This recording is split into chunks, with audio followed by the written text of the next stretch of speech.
Welcome to the RGV Sports Show. My name is Brian Ramos. I'm a reporter with the Monitor and RGV Sports here in the Rio Grande Valley. Week 1 underway, and we are here happy to be with you talking about everything Week 1 football. To my left is our 36A beat writer. My name is Andrew McCullough. I cover 36A football for the Monitor and RGV Sports. And to my right, Raul Garcia covering 31-6A football. And we couldn't be more hyped. Games underway Thursday, Friday. Teams still at it even here today on Saturday. And we've been out at the games, caught some highlights, caught some of these teams in action, seen some really good games so far. Oh, yeah. And we're just fired up to have the regular season underway. Non-district action, kicking things off for us. And we're going to go ahead and start off talking about recapping all the week that was and some of the biggest games of the week. And no game was bigger than Mission Veterans versus Mission High in the Battle of Conway, but that score was kind of one-sided as Mission High walked away with a 37-0 win at Townlandview Stadium to beat Mission Veterans. And we're going to go ahead and take a look at some of the highlights from last night's game in the Battle of Conway between Mission High and Mission Veterans.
Big win for the Eagles from Mission. Complete domination from start to finish. Elected to defer, choice to send their defense out on the field first, and their defense responds right away. Comes up with a safety on a attempted punt by Mission Veterans in their own end zone. So they jump out 2-0, and the onslaught was on from then. It was all Mission High. That offense, one of the most balanced attacks here in the Rio Grande Valley, with Jeremy Duran at quarterback, and the backfield of running back Tito Moronta and fullback Andrew Maldonado, and they came up huge for Mission High last night. Mission High had the size advantage over Mission Veterans, who has a bit of an advantage when it comes to speed, but that size advantage for Mission High was clear to see last night. They were running the ball right at Mission Veterans, and anytime Mission Veterans would try to send another defender into the box to try and slow down that run game, Jeremy Duran would drop back, and he wasn't just under center. He was in shotgun formation and making all the throws asked of him, really hurting that Mission Veterans defense, taking advantage of those one-on-one matchups with Stevie Villarreal and Ray Garcia, threw touchdowns to both of them. And then the biggest play of the game was a 64-yard touchdown pass to Andrew Maldonado. The pocket seemed to be closing on Jeremy Duran. He kept his head, took a few steps up towards the line of scrimmage, seemed like he was about to run. Just as he was about to break it at the last second, he catches a glimpse of Andrew Maldonado to his left, all by himself. Yeah, and he was off to the races after that. Man. People in the stands were just up. Yeah, he was untouched, 64 yards to the end zone. Unbelievable play, the biggest of the night. And from then on, it was just all Mission High. Tito Moronta finishes with 1 rushing touchdown. Jeremy Duran, 3 passing touchdowns, and Ray Garcia and Steve Villarreal both bring in 2 of those. So a big win for Mission High. I know they're happy to take this year's Battle of Conway. That's 2 in a row for them. 2 in a row, huh? Absolutely, and they were fired up about it, feeling good, as they should. Coy Detmer was hyped up, but the biggest thing that Coy Detmer was pleased with was his defensive performance. Because Mission veterans, last year everybody knows about their high-powered attack and Landry Gilpin and how he led that offense. A lot of those weapons are back, just minus Landry Gilpin. But sophomore quarterback Ricky Reyna makes his first start for the Patriots, and Mission High gave him a warm welcoming. They sure did. They were on his tail all night in the backfield, making life rough for him. And Mission veterans likes to get Reyna out of the pocket, let him scramble and look downfield. But honestly, he didn't have a chance. The Mission High defense was on him and just constantly putting pressure and never letting him get comfortable, never letting him sit in the pocket for too long. And when he was rolling out to those sidelines to look for people downfield, he didn't have much time because he had to get out of bounds quick because they were coming for him hard. And the interesting defensive tactic from Mission High, they sent 2 guys, a corner and a safety up top on AJ Gonzaga, the all-state wide receiver from Mission Veterans, able to shut him down and really contain him because he is the Mission Veterans Patriots' most lethal player on that offensive side of the ball. You give him one-on-one coverage, you're asking for that deep throw your way, and I'm not telling you he might go get it. He will go get it, and he will bring it down. And Mission High didn't give him the opportunity last night. It was a quiet night for him, huh? Yeah, just a quiet night. And Coach Gilpin afterwards had really no positives other than it being a non-district game. But Coach Gilpin and the Patriots, they're ready to go back to work. They're fired up, and this kind of lit a fire under them. And after the magical season that they had last year, they know they're not last year's team.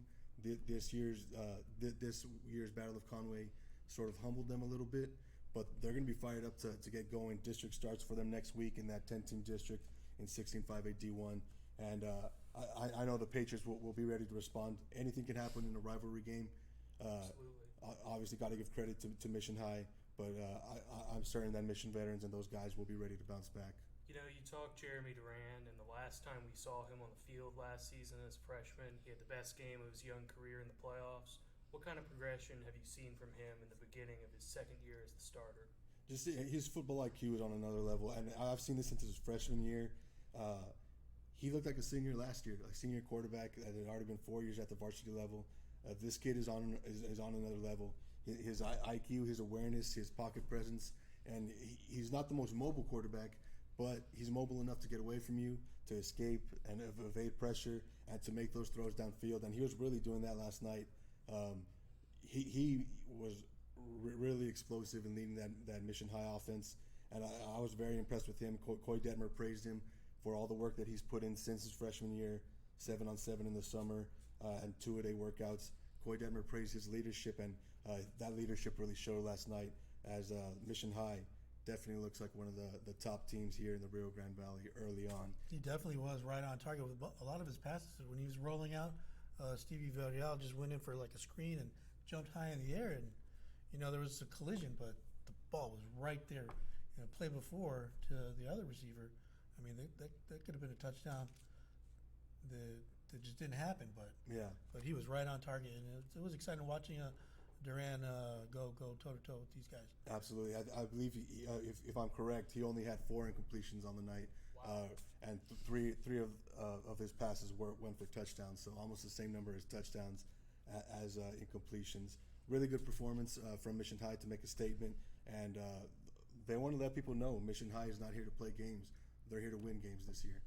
Sounds like the Eagles have really put the rest of the Valley on notice with a dominating Week 1 win. Definitely big Week 1 win for them.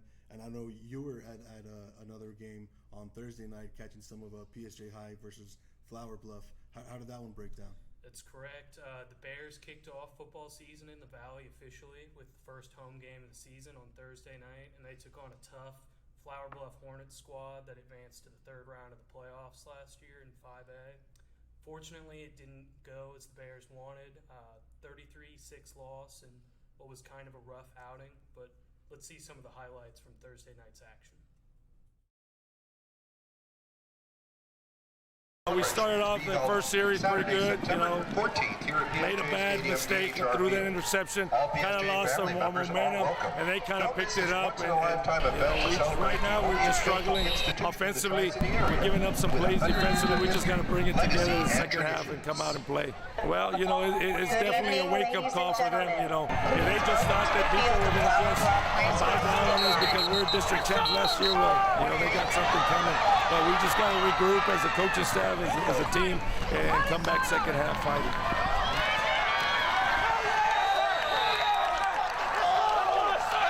Number 25, Noania Hota on the carry.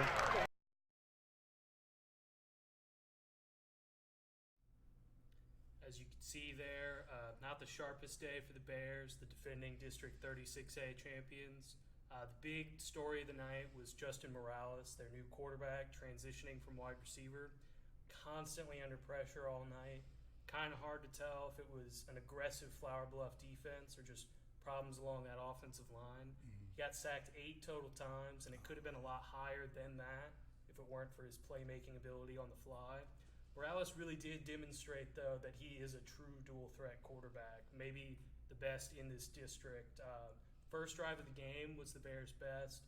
They marched down the field, I believe, 70 yards. Morales did a lot of it on the ground with his legs and was really sharp connecting on rollout passes to Miguel Flores and Marco Guajardo on these medium to short-range quick passes. But the turning point of the game was on that first drive. Morales throws an interception at the 10-yard line in the red zone, and it kind of seemed like that was the end of PSJA's offensive momentum for the night. They picked up 5 of 6 first-half first downs on that opening drive, and they really struggled for the rest of the night. They had a few special teams mistakes, too, that proved costly. A buffed punt inside their 30, a few other turnovers. Their defense played all right, not great on wrapping up and tackling in open space. A few big plays set up some Flower Bluff touchdowns. But, on the whole, they played pretty well compared to their scrimmage against Vela. Forced into defending a lot of short fields. Kind of hard to get stops when you're defending a 30-yard field on the first play of the drive. But, the bright spot of this game was they found the end zone on the last drive, 37-yard touchdown pass to Flores. They believe that'll generate some momentum heading into next week when they travel to Corpus Christi, take on Corpus Christi King. And they'll need it because, excuse me, after that first week, it really looks like they're going to have to improve in the back half of their defense, especially with making sure one-on-one tackles. And the offensive line is going to have to be patched up. Morales was just constantly either getting up off the turf or running for his life toward the sideline. Those sacks were real drive killers, and, Coach Lupe Rodriguez said expect some shakeups on the offensive line in the next week or so before they hit district play. But I think for that Bears offense to return to their high-scoring ways, they're going to have to make some changes along the offensive line. So tough outing for the Bears in week 1. But you were also at another game just last night, Friday night. A bit of a thriller that goes down to the wire there between 2 of the best teams here in the Rio Grande Valley. That's right. Last night we saw a heavyweight matchup between the McAllen Memorial Mustangs and the Brownsville Hanna Eagles. Number 4 and number 6, respectively, in our preseason top 10 poll on RGV Sports. And this one didn't disappoint, guys. First play of the game, Mustangs quarterback Joseph Laura hits receiver Zion Gregory on a 69-yard touchdown pass. And it looked like it could get really ugly out of the gate with that quick score, but Hanna kept battling back, and their experienced quarterback, Victor Campos, he had 170 yards passing, over 100 yards on the ground, too, responsible for most of the Eagles' points on the night. And this one kind of went back and forth for a while. You talk about that first play of the game, though. I feel like that really set the tempo for the rest of the night because Hanna was loading the box with 9 defenders, clearly expecting the run from a run-heavy Memorial team led by Campbell Spates in the backfield. And it burned them bad out of the gate, and it seemed like they adjusted after that, really spread the field out, had a safety deep in coverage almost every play after that, and it really opened up some running room for the Mustangs. By the end of the night, The Mustangs had 341 yards on 47 carries as a team and 5 rushing touchdowns. But, the talk of the night in this one has got to be the consequential penalty call at the end. Memorial trying to run out the clock with 4 or 5 minutes in the fourth quarter. They fumble inside their 35-yard line. Hannah recovers down 8 with a chance to tie it up. Campos connects with a 22-yard touchdown pass inside of 2 minutes. And it looks like Hannah's going to force overtime here.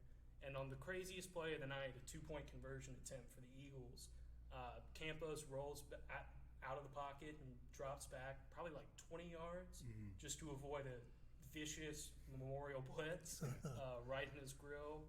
And he heaved a pass to the end zone as he was getting hit. Impressive throw, all things considering. Cross field back to the end zone. Hits a receiver for a 2-point conversion, but after a long huddle by the referees, they ruled it was illegal touching as Mendoza, the wide receiver, had stepped out of bounds and then came back in and caught the ball. Can't do that, and it ultimately cost Hannah the game.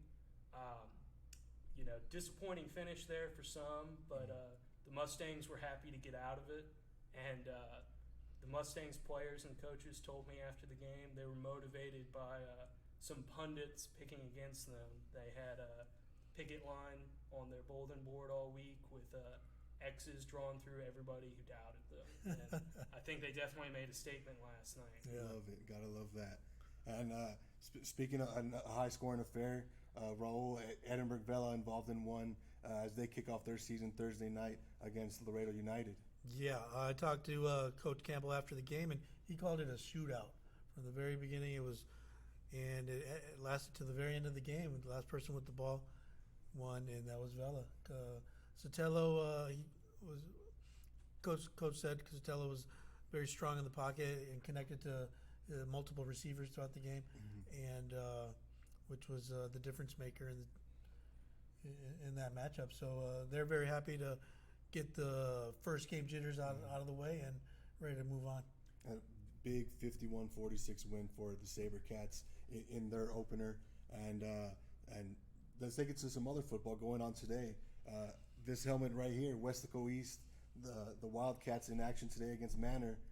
What do we see from them? Well, they definitely showed that they're strong, and when you play football in Texas in the heat, it's nothing better, nowhere better than to show who is really king on the gridiron.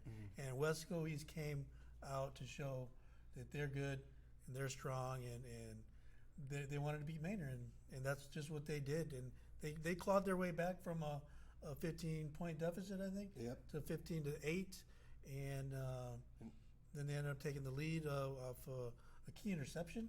Yeah, there were some big plays. Ramsey Vasquez ties it up 15-15. Then they get a big run to go up 22-15, and then the score to push their points total to 29. Manor attempted a screen pass, picked off by a defensive end who ran it back for 6 for about 15 yards, and that put him up 29-15. Manor, though, climbs back in it, able to tie it up 29-29. Overtime's needed, but Westaco East is able to pull out that Week 1 victory, 32-29 over Manor in Week 1. On the road, too. Pretty impressive win for Coach Burgett and his crew. Yeah, I talked to Coach Burgett, and he's had them on the radar for quite some time. And special thing about Manor is their special team. They got two highly touted recruits. Andrew, you got some info on them? Manor's got some real talented Division I prospects. They got a defensive end who's committed to Texas, and their starting running back is headed to Lubbock next year to play for the Red Raiders. All things considered, this is a really impressive opening week win for the Wildcats. I know they had been talking about this one all off season, and it was one they really wanted to get. And pretty impressive that they wrapped this one up on the road. Yeah, it was real impressive because coming off that San Benito game, Vasquez, who's playing both sides, quarterback and on defense, had a really hard hit and was able to come back strong. They're also playing without Gio Guerra, one of their best tailbacks, and he's recovering from a small shoulder injury. So as much as he wanted to play, as much as he wanted to put it one touchdown in against Manor, East found ways to do it. the shorthanded Wildcats find a way to get it done on the road. Really impressive win for them. And in our initial top 10, they were in the others receiving votes category. Next week, they might have worked their way right into that top 10. Yeah, you got to think with an impressive win like this against a quality team on the road with lots of D1 talent, they more than proved themselves as one of the top 10 teams in the Valley. Absolutely. And another game you caught up with was Edinburgh North and Mercedes. Mercedes walking away with that 31-21 win. What were your takeaways from that one, Raul? Well, that was a big match. Both teams wanted to come out to win. Both teams came out strong. I talked to both coaches after the game, and Coach Adame was very excited about recovering a late fumble that helped them take a little further down to set up for like a 27-yard field goal by Arnold Coronado to actually seal the deal. As much as all the work Edinburgh North put into stay in the game, have control in the game. It just didn't happen for them again this year against the Tigers. And good win for the Tigers, beating the 6A team to open up the regular season. And another game that I was at, a non-district action on Thursday, I caught Sherryland High visiting Brownsville Pace on the road. These two teams, they played in the bi-district round 2 years ago. Sherryland High won that one. Last year, Sherryland High and Brownsville Pace met in the season opener. Sherryland High won 20-17 in overtime.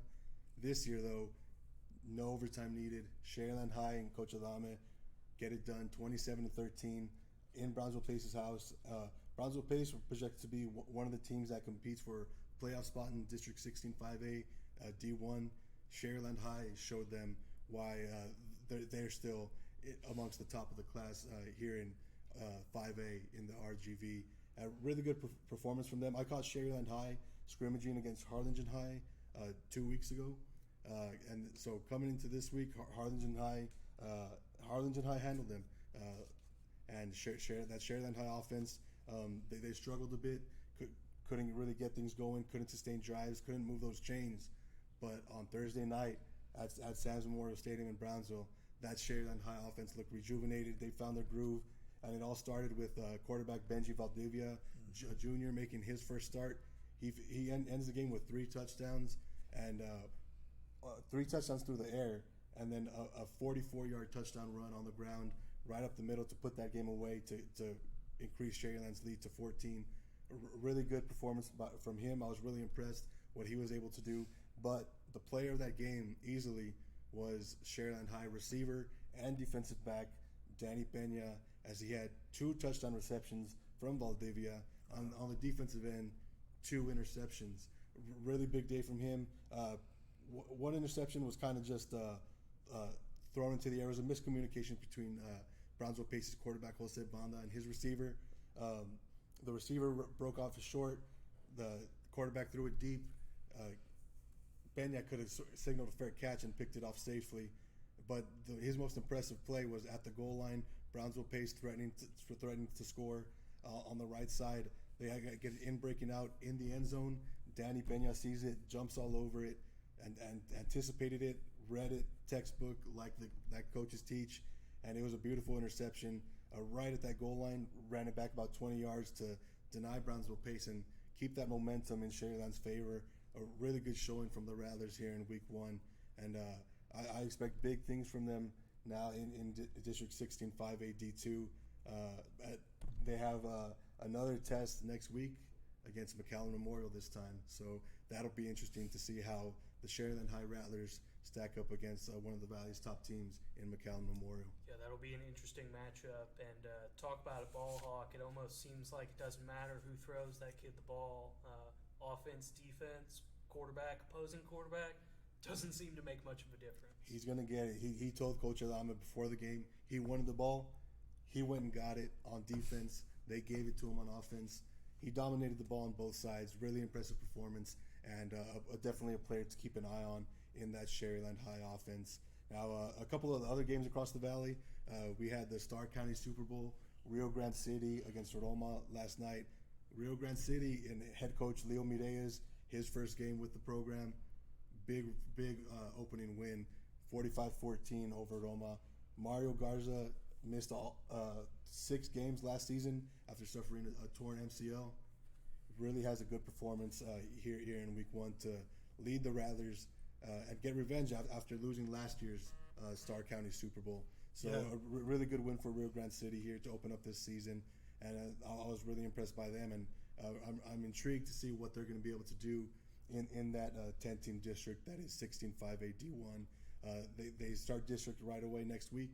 They'll be taking on La Jolla Palmview, a team who lost to La Jolla. I'm interested to see how that game stacks up. And a couple of other notable games, Donna High versus Donna North, another rivalry game there. The first start for quarterback Avery Bowen. Kind of big things expected from him and from Coach Leal and that staff and that team. And he definitely delivers with 3 touchdowns to lead Donna High over Donna North in that rivalry game for a 21-3 win. So big win for Donna High to open the season. I was very impressed with how Avery was able to get to work and do his damage on the ground. Yeah, it seems like Avery might be one of the true dual threats throughout the Valley. Tell us a little more about that. It seems like he really punished the Donna North defense on the ground. Absolutely, and when I caught them in the scrimmage, Donna's best offense was Avery with the ball in his hand, not necessarily looking to throw, but looking to run. And with them, those might have been in passing situations where he scrambled and found a way to create some offense, but he was able to get it done. And last night, more of the same against a 6A team in Donna North. Really good performance from Avery. I'm excited to see what kind of numbers he's going to put up, how effective he can be on that ground, and he may be one of the top quarterbacks there in that 10-team district, and he showed it with his legs last night. So I was very impressed with Donna High and what they were able to do opening this season, and a few other notable games for you as well. That's right. Another McAllen team won in pretty thrilling last-second fashion. The Road Warriors won on the road and upset the Weslaco Panthers in Weslaco, 44-41. This one came down to the very end. There were big games from Warriors quarterback Jonas Ortiz, maybe one of the most underrated signal callers throughout the Valley, as well as running back Lorenzo Lopez, wide receiver David Savage. But the true standout in this one was defensive back, running back, and special team superstar Joey Partita. I caught up with Coach Flores after the game last night. He said Partita ran back a kickoff return for a touchdown in the 4th quarter, more than 80 yards to put the Warriors ahead. Weslaco responded with a late touchdown around the 2:30 mark, and Partita struck again on the ensuing kickoff, driving it inside their 30-yard line to set Row up for their game-winning score. The Warriors also converted a critical 4th down and 1 on that final drive to really stun some fans there in Weslaco. And, you talk about the Panthers. They sustained some pretty rough injuries in their last scrimmage of the year. Both their starting inside linebackers going down to injuries. It seems like they were missing a little bit on that interior defense this week and possibly could have been the difference in this matchup. Big win for Coach Flores and the Warriors over Weslaco High, a team that we had ranked there in the top 3 in the RGV Sports top 10 poll. That's right. The Panthers started in a tie for second with San Benito. You can't think a loss like this will drop them out of the top 10, but definitely going to slide a little bit. And on the flip side, Row has kind of showed themselves to be maybe a dark horse contender there in District 36A. Not a whole lot of talk about them coming into the season, but they definitely made a lot of noise in Week 1. Definitely. Now, Week 1, not just over yet. We still got 1 game left on the slate. Brownsville Lopez versus Mac High. Going to be fun to see Coach Shelby in his debut with the Bulldogs. Absolutely. I'll be out in Brownsville at Sam's Memorial Stadium tonight, taking that game in.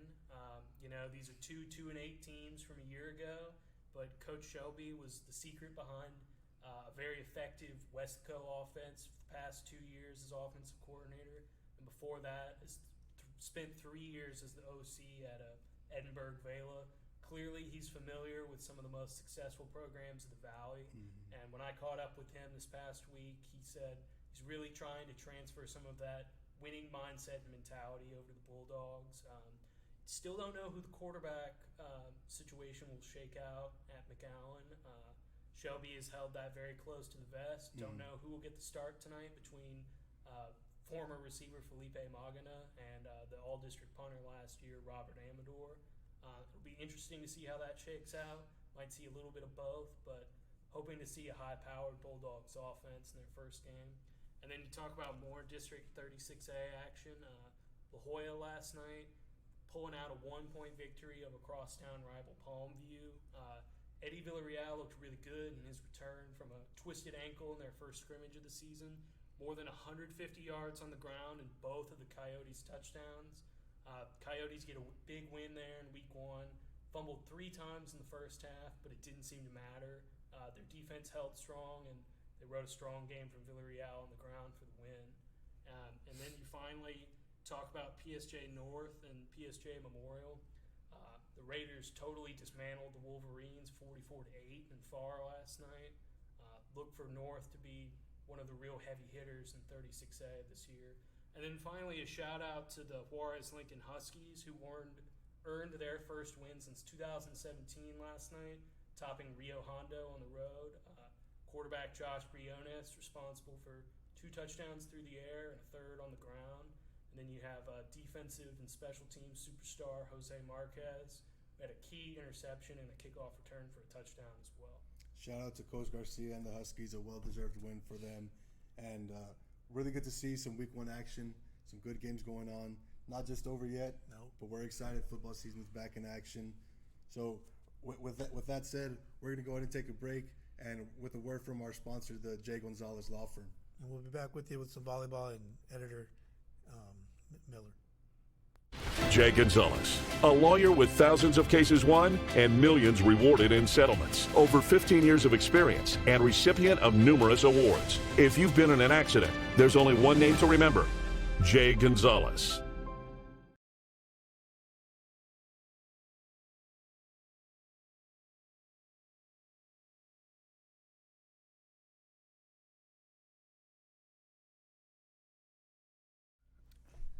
And we're back now with sports editor Henry Miller to talk some Valley volleyball here.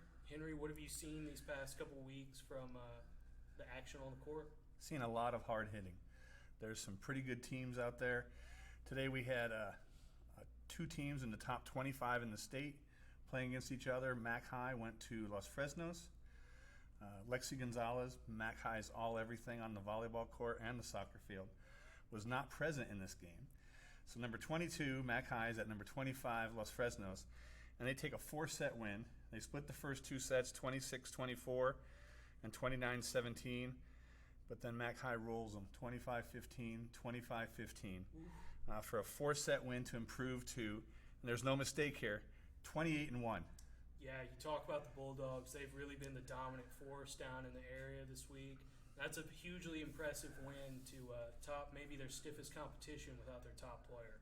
It was unreal. This team is just getting better and better.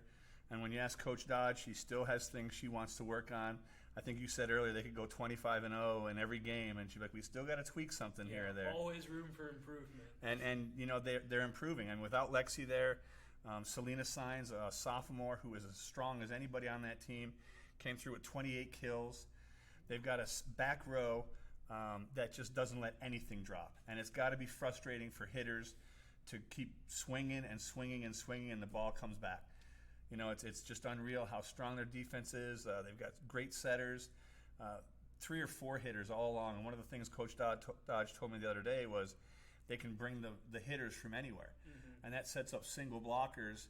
And if you try to set up a single blocker against Selena or Lexi, it's just not going to happen. You're in for a long You may as well day. just stand to the side, and just go ole every time a ball goes through.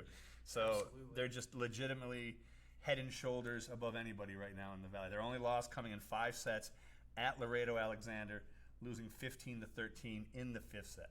Yeah, that's really as close as you can get. And it looks like Mackay definitely has the most well-rounded group so far, and maybe the most versatile attack, too, in the Valley. They can really hit you from all sides. Even from serving. I mean, they had a game against Sharyland Pioneer where Sabrina Garza, I think, had 23 serves in a row on a 25-1 route. Yeah. And you don't see that anywhere. You know, it takes a lot. First, you got to get it in. Then you got to hope that the other team, either muffs it, or if they send it back over, that you've got somebody ready to put it down. I mean, you don't see that at any level. So that was just incredibly impressive. And Sharyland Pioneer is not a weak team. They've got maybe the Valley's best setter with Natalie Reyes. She's only a sophomore. They're going to be loaded for a couple years. They're young. There's a lot of good volleyball out there right now, but there's a few elite teams. Yeah, the Diamondbacks might be the most underrated team down there in 5A. Today you took in a game between the PSJ High Bears and the Westco East Wildcats. What did you see out there today, Henry? I saw a team that's tired of hearing McAllen. You can take fourth place in your district. All right, that PSJA is trying to build a program beyond just making the playoffs. Today they made a pretty good case of it, winning in 3 sets over Westlaco East. Victoria Fuentes is a senior. She was at PSJA for 2 years. Then she went to Edinburgh High for a year and came back to PSJA this year. And she had 13 kills, 4 blocks, but she was just so much more than that. She was such a presence at the net. And their passing, which leads, you need great defense to transition into a great offense. And because they could get their pass to the setter in a good place, they could feed their hitters all day. And they were going very strategic, and they were going down the lines. Westlaco East plays a defense where they pinch the middle, and the lines were wide open. And Victoria said, I saw him, and I just went after him. And she hit a lot of lines today. Yeah, the Bears have really been on a roll recently. They started off the season kind of slow, but they might be the hottest team in the Valley here these last 2 weeks. They certainly are at 15-8 right now. I think they were 3-5 at one point. Wow. And they've got hitters. They've got a great defense that cover on tips and everything. They're pretty strong, and their coach said that we don't want to be just getting that consolation prize. We want to go up there and compete with these great programs like McAllen, Rowe, Memorial, and Mac High. So they made a good statement today. They're rolling. They're looking forward to their matchups in District 30 6A, and they're also looking for a matchup against PSJ North. Last year, on paper, they were so much better than PSJ North, but because it was a rivalry game, the Raiders came away with a win, so they remember that. Yeah, hopefully get the win this time in the grudge match. It seems like so far in the non-district and tournament play, these first few weeks of the season, that there's a big divide between the very top teams in the area and everybody else. Who have you seen sort of separate themselves from the pack so far? Well, I have my Super 6 here, and there's some of it can move around, but there's some that's just going to stay. At number 6, I have Harlingen South. I've seen them play a few times, and they're led by a strong hitter, Michaela Flores. She's a senior. But the one thing that Harlingen South does, they see openings on the defensive side, and they tip the ball. They tipped Sharyland to death until Sharyland made an exchange, and they still found openings in the secondary. So I've got them at number 6. Number 5, right now I've got McAllen Memorial. They've got a 1-2 punch in the middle with Jocelyn Fernandez and Demi Banks. And they've got maybe the best libero in Corey Telemontes. Her sister was our basketball player of the year. Absolutely. A strong team, getting stronger. Number 3, 25th ranked team in the state in Class 6A, Los Fresnos. Even though they lost today, it's not too bad when you lose, I guess, to Mac High and you take them 4 sets. I mean, there's only been 3 teams that win a set off them, out of 30 matches. So Absolutely. Taking a set off them is good. Number 2, Mission Veterans. They have come on strong after starting a little slow. They beat all sorts of teams in Houston. They've got Cassie Lerma on one side, and they got Riley Barnett on the other. And the freshman Riley is coming along incredibly strong. She's just raw power. And then that takes up 6-5, 4, and 3. Today we have a gumball machine in our newsroom. And at that gumball machine, I took 2 pennies in it. So I'm going to put my 2 cents in. And I got these 2 right here. Can anyone see? Can you see these colors here? What color are these? Purple and purple. Purple and purple. Therefore, at number 2 and number 1 are the Mac High Bulldogs. 28-1. That must lead to 84 sets won. If there's 3 sets each, some of them were 2. But we're talking an anomaly with this record. They could win 40 and lose 1. So until somebody can even give them a shot, they get 1 and 2 in our Super 6 poll for volleyball. Yeah, it seems like the Bulldogs, if they keep on the roll they've been on, they might not lose again until they get to the state playoffs. And then you talk about the Patriots, they're not just one of the best teams in the Valley. They're one of the best 5A teams in the state. Number 12. Yeah, they have really been skyrocketing up the rankings these first couple weeks, and like you touched on earlier, they've been beating teams all across the state. It's a shame we won't get to see that high-powered matchup between those two, but those are going to be the two teams to beat in 5 and 6A the rest of the way. They certainly are. Cassie Lerma, on a final note, Cassie Lerma from Mission Veterans was named the All-American Coaches Association, Volleyball Coaches Association, Player of the Year or Player of the Week for Max Preps 2 weeks ago. Wow. She led the nation in hits, in kills, in hitting percentage. She just came out on fire, and congratulations to Cassie. She was our Week 1 Player of the Week, and then Lexi Gonzalez from Mac High was our Week 2 player. So exciting year shaping up. 2 weeks district play starts. We'll see how things go. Absolutely. We'll have to keep an eye on action throughout the area. And now we'll kick it to our high school football player of the week. This week that honor goes to McAllen Memorial running back Campbell Spades. He had 260 yards on 22 carries and 4 touchdowns last night. Touchdown runs of 10, 51, 52, and 79 yards. That's more yards than I've run in my entire life. Let's check out the highlights last night from Campbell and the Mustangs.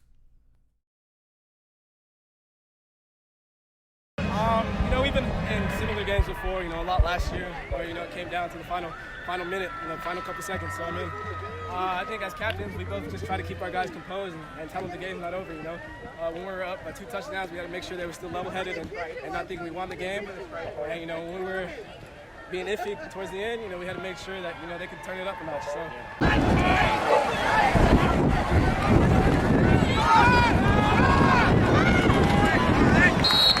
Campbell.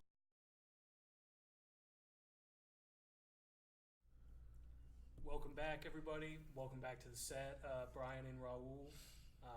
Pretty crazy game there last night in McAllen. It was a shootout. Like I got there, it was tied. Then Spates went in for a touchdown, and they couldn't contain that. It was tough to contain that quarterback at Hannah. Good to see Campbell Spates getting busy early. This week's RGV Sports Show Player of the Week. Now we got another Player of the Week. This time a cross-country athlete. Roll. Yeah, Amity Ebarb has been impressive this season as she's won 3 consecutive invitational meets in the cross-country 5K. Wow. So, she's running, and she's running fast, and people are trying to keep up. It's a runner going on a run. Yeah. And this Player Week is brought to you by the J. Gonzalez Law Firm. Ready, set, work. Hi, I'm Natalie Garcia, and with me today I have Amity Ebarb. She was nominated Monitor's RGV Sports Player of the Week. Amity, how does it feel to be nominated? It feels great, but I feel like I couldn't have gotten it without the help of my team for always pushing me and being there for me. It's just amazing to go out there and perform the way I've been performing, and although I feel like I can do better, it's just great to have a fantastic team just to be there and push me along the way and just be there and support me through it all. I feel excited to go out there and just try to perform better than I did last year, and just to go out there and make my team and my school proud.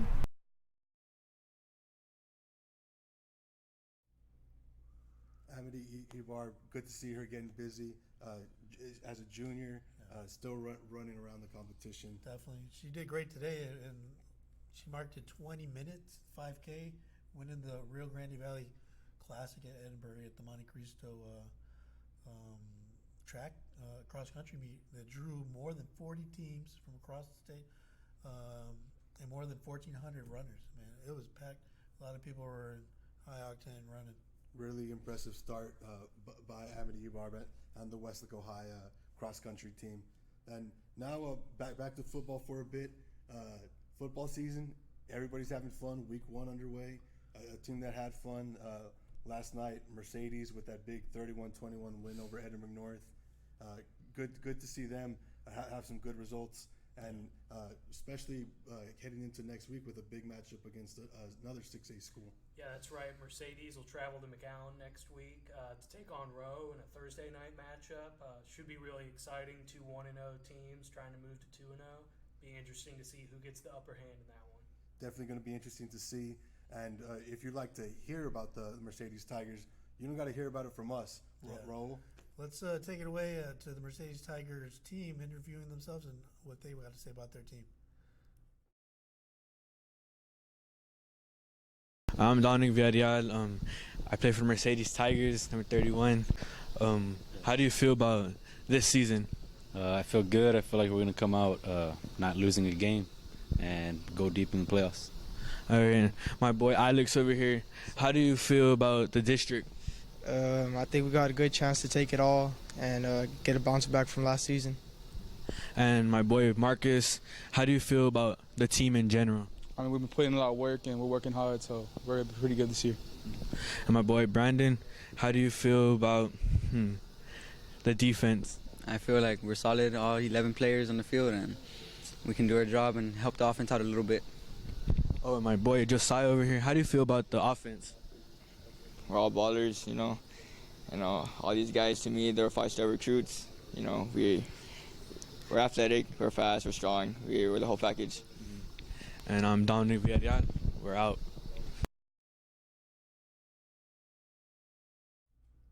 The Mercedes Tigers with 16 returning starters on this year's team, chasing the district championship, and it's good to see them have some fun and have that drive to chase that district title and make some noise. Last year they said it was a rebuilding year. This year they feel they have all the tools in place to make a run, not just at that district title, but into the playoffs. Yeah, they're definitely having a good time, and I think they really wanted that win extra special because it was their coach's birthday just a few days back. Awesome. Well, happy belated birthday out to Coach Adame. Roger Adame from Mercedes I, and shout out to the Tigers, and looking forward to catching your game next week as they take on the Nicky Rowe Warriors. And with that, that's going to wrap up the Saturday's edition of the RGV Sports Show. Thank you for joining us. You can catch us and follow us on all social medias at RGV Sports, and catch the podcast on iTunes. And you can catch the next RGV Sports Show next Wednesday. We will be bringing you a rundown of all the games to come on Thursday, Friday, Saturday, a breakdown of the RGV Sports Top 10, and we'll bring some other different videos to you to kind of shake things up and show you what we got coming for you here at the RGV Sports Show. And so shout out to our sponsor, the J. Gonzalez Law Firm. Thank you guys for happy to have football back, week 1 underway. We definitely want to be here talking football. It's exhilarating that we got football season back, and just be sure to keep an eye out for more high school football, volleyball, and cross-country coverage of the Monitor all week long. Got some exciting stuff ahead, so you won't want to miss it. Got you covered with everything. Thank you for joining us, guys. This is the RGV Sports Show. We'll catch you next time.